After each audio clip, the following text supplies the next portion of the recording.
Uh-oh, I may have accidentally started something. I did a thing!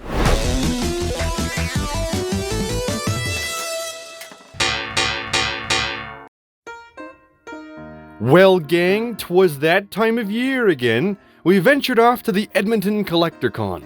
While we were there, we met up with fellow Canadian YouTube creator Seriously Star Wars and did a small video collab with him. Link to those will be in the video description if you want to check out his channel as well.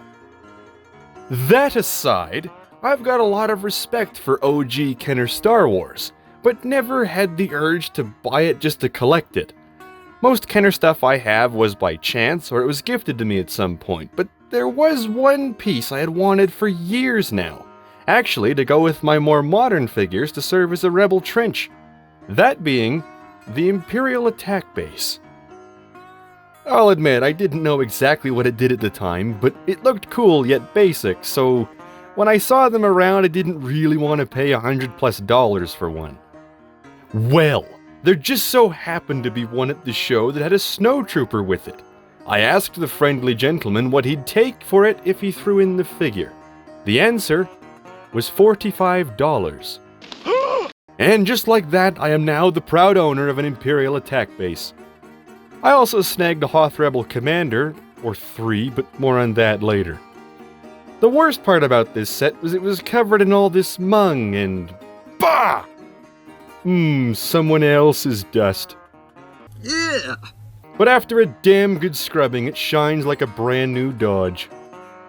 I gotta say, gang, I was not prepared for the can of worms this would open.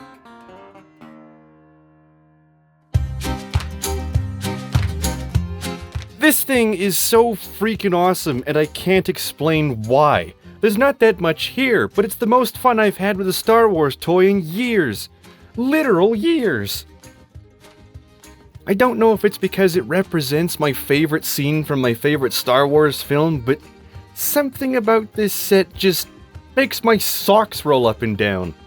Even the snowtrooper is fantastic, and I shouldn't care. I'm younger than the Phantom Menace for crying out loud. I grew up watching movies on DVD. My childhood Star Wars toys were from the prequels, but for whatever reason, this attack base and the figures I got alongside it are ball-bouncingly cool.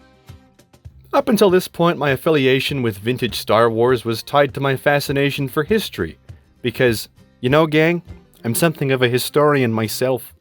I did actually have 3 vintage pieces as a kid, that being this Jabba set, 2-1B, and this Darth Vader. But the attack base here may have just awakened something in me for vintage, because I know a cool toy when I see it, and it looks just like this. I think it was the CEO of Kenner at the time who was hell-bent on making stuff feel toyetic, and it worked. The designers here definitely knew what they were doing, unlike a certain tilted blue square company these days. As basic as it is, it actually has more features and options than I initially thought. When you have it all set up, it's designed to look like some kind of outpost, or, oh, I don't know, an attack base maybe? He said it! He said it! I think they only called it Imperial because they needed more in the line for the rebels to fight, but I think we can all agree this feels more like the rebel trenches. Front and center, you have this big turret gun mounted on the front wall that looks reminiscent of an E-Web cannon. I admire the added feature of the ratchet mechanism type thing at the bottom. Analog fun. Wait 2 minutes, what's this? Oh, I remember these. They called them foot pegs. Now that's a name I've not heard in a long time. Whatever happened to these? They were so useful.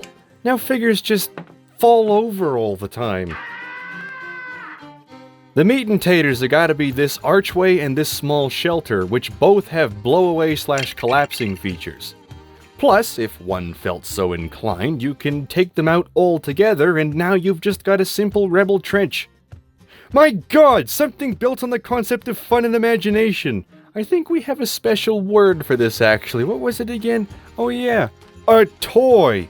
Toy? T-O-Y. Toy.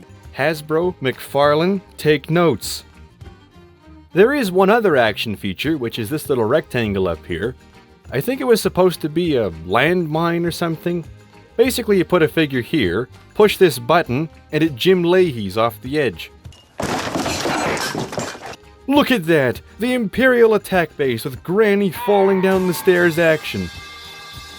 It's not much, but when you're a kid, this is just one more avenue of fun. Something they seem to be allergic to in modern toys, it seems. Where this thing really shines, though, has to be the detail in the sculpting. When you get right up close to this thing, it feels exactly like Hoth, or the driveway in January. The ice walls are all on point with varying heights and the jagged edges. The little bunker feels like a metallic structure straight from the Star Wars universe. Even these little boxes that hide the button mechanisms blend right in. But, for some bizarre reason, my favorite part of the sculpt is the floor. This genuinely looks like snow, and the added footprints, which would logically be there, are just chef's kiss. Plus, they also added tread plate panels on the ground around the turret, which just works so well. The only things my attack base is missing are the 2 plates for the bunker roof and some stickers. But I can't even complain. 'Cause damn. The price was a great deal, and I am tickled pink with this set overall. Included with the base in this deal was this Kenner Snowtrooper. I didn't actually look at it that close when I bought the thing, but when I got home I took a good look at him and thought, man, no yellowing, it still has the cape that isn't torn or creased, and is not the Cyclops helmet version. Only downside was he had no blaster. However, I have a trick up my sleeve. Quickly, gang, to the purple box! We haven't a moment to lose!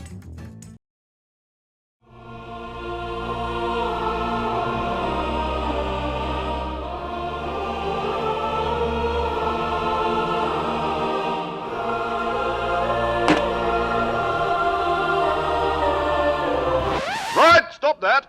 Silly. And a bit suspect, I think. This stash of vintage parts and accessories was part of my dad's collection, and in his words, he's been carting it around with him long before I was born. And now I seem to have become its custodian, as he and I kinda collect alongside each other now. Your father wanted you to have this when you were old enough. Ah, there we are. One Snowtrooper rifle. Much gooder. Now, a different booth at the show was working deals on vintage figures, and he had some Rebel Commanders, which I didn't have yet, but had always been one of my favorite Kenner figures. I was just gonna buy one, but the seller said he'd give me all 3 for $15. I'll take your entire stock! They too aren't even that bad. This one's probably the worst of the 3, with 1 loose leg and more discoloration than the other 2, but none of them are really all that worn or chipped. Like the Snowtrooper, they also had no weapons, so once again I consulted my old friend, the purple box. And once again, the box delivers. 2 out of 3 complete commanders ain't bad, considering I just had this laying around. Alright, this is weird. I am over the moon here about all of this, and I shouldn't be. According to the common opinion among collectors my age, I should be thinking, meh, because these figures are 5 points of articulation, non-screen accurate weapons, and only vaguely look like the characters on screen. These are all unforgivable crimes by modern toy standards. But I don't know, man, the Snowtrooper? Awesome! The Rebel Commanders? Awesome! The attack base? It's absolutely extraordinary! Well, clearly I'm committed now, and have a bad feeling I'll be buying at least all the Kenner Hoth stuff. This does, however, lead me to a conundrum. Should I use this with my more modern figures as a Rebel trench display as I first intended, or should I keep it with the vintage figures? It really looks good both ways since the sculpting is so well done. I just can't decide. Imperial troops have entered the base. Imperial troops have entered.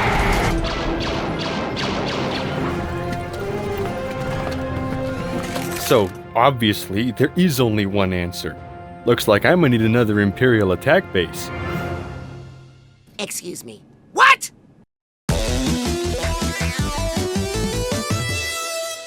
Good!